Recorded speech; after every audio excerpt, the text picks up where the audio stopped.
We're going to watch an instructional video.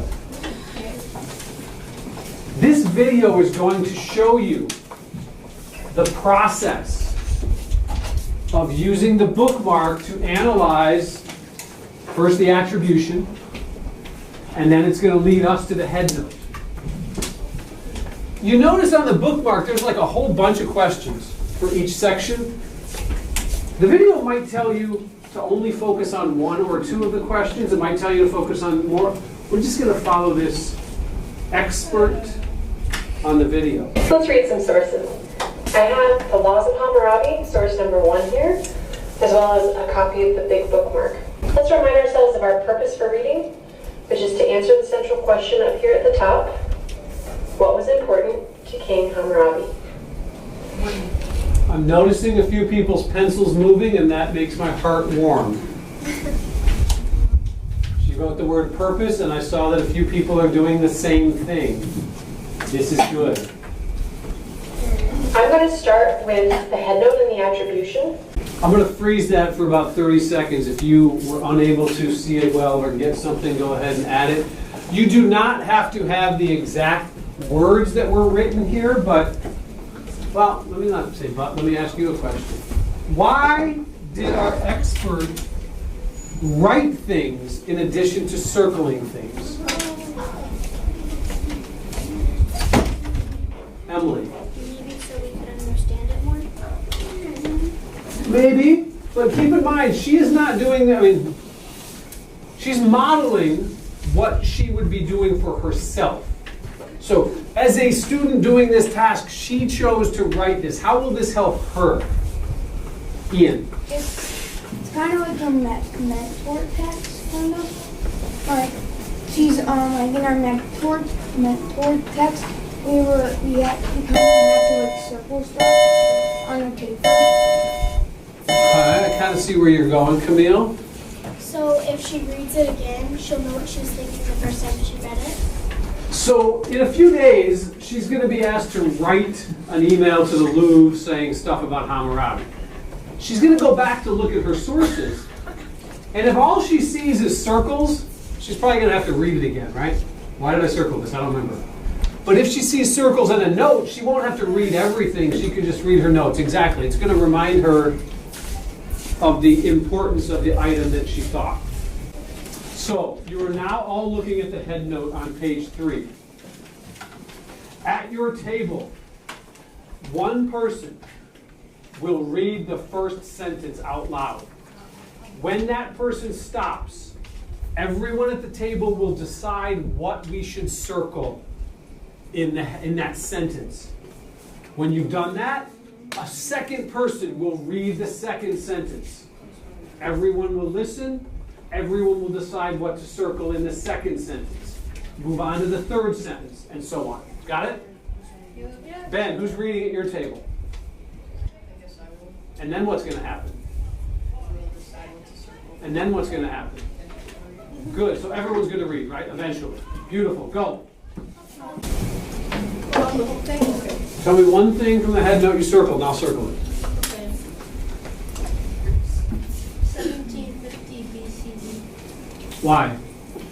Because it's telling the date. It's telling the date when they carved stuff on the wall. That's the when. Beautiful. Ben. Laws from ancient Mesopotamia. Why? Because that's when it was created. It tells you the where, and it kind of tells you the what, too. Ian. Babylon laws. Yeah, sure, I could expand this. Cameron, tell the class what you asked me about 3 minutes ago. Oh, can we like circle the whole thing? He was talking about like the whole thing, but let's see. Can I circle the whole thing? Yes. Okay, so the people saying yes, are you suggesting that all of these head note instructions are everything's there, yeah? I could. Emily, why do I not want to circle the whole thing? Because it'll look messy. Okay. Forgetting about how it looks, why else might I not just circle the whole thing? Ethan. Because then you want the most important information. And if you're just like, oh, well, it's all circled, so then there's no point in even going through it because it's just the same. Or I have to go through it again to figure out what I thought. Yeah.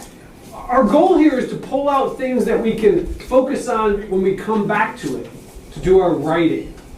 Now, I might circle this part, Jarrell might circle this part, Dyson might circle this part, Emily might circle this, and Camille might circle this, and we're all okay. I mean, everything could be circled one way or another, but you don't want to circle everything on your paper.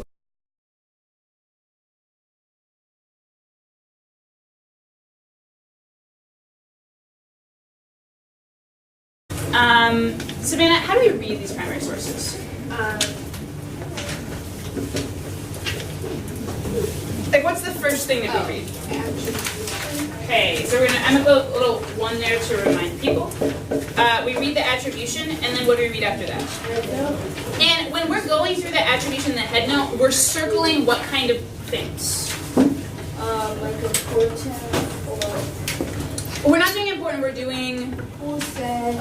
who, when, basically, who made it, when is it from, type of source, what. Okay.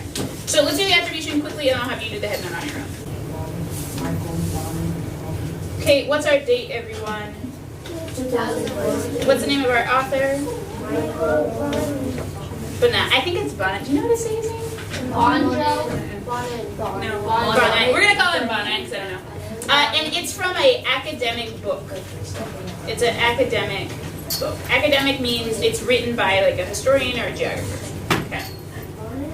So, all right. I'm gonna have you read through the head note on your own. We're gonna do a little bit more individual since we practiced this.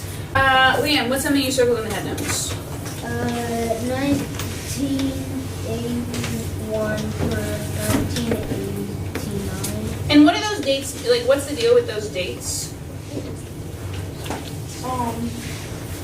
What was the author's job during that time? Easter. He was the Exactly like the yeah, and that basically means he was involved in this association called MESA. So he was involved in MESA. What else is the deal about Dr. Michael Ponak? What else do we figure out about him and his role? Kennedy, what would you say? He was a professor in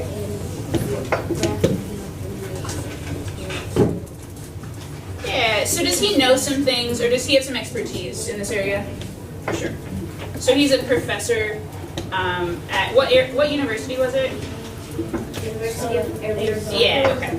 As you read the source, you were underlining what parts of the source seem most important for understanding it. So you're going to actually read this one on your own, and then we'll recap it. So, Grace, what is it? What should people be doing as they're reading through the source? Underlining. And underlining what kinds of things? Like information about.